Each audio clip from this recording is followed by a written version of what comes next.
Almost everything we think we know about addiction is wrong. You get a rat and you put it in a cage, and you give it 2 water bottles. One is just water, and the other is water laced with either heroin or cocaine. The rat will almost always prefer the drugged water and almost always kill itself quite quickly. In the 70s, Professor Alexander comes along and he looks at this experiment and he noticed something. He said, we're putting the rat in an empty cage. It's got nothing to do except use these drugs. Let's try something a bit different. So Professor Alexander built a cage that he called Rat Park, which is basically heaven for rats, right? They've got loads of cheese, they've got loads of colored balls, they've got loads of tunnels.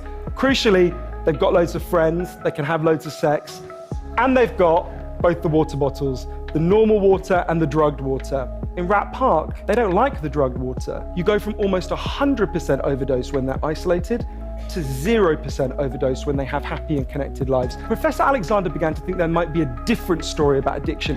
What if addiction is an adaptation to your environment? Maybe we shouldn't even call it addiction. Maybe we should call it bonding.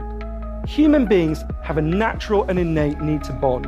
And when we're happy and healthy, we'll bond and connect with each other. But if you can't do that because you're traumatized or isolated or beaten down by life, you will bond with something that will give you some sense of relief. Now, that might be gambling, that might be pornography, that might be cocaine, that might be cannabis, but you will bond and connect with something because that's our nature. The opposite of addiction is not sobriety. The opposite of addiction is connection.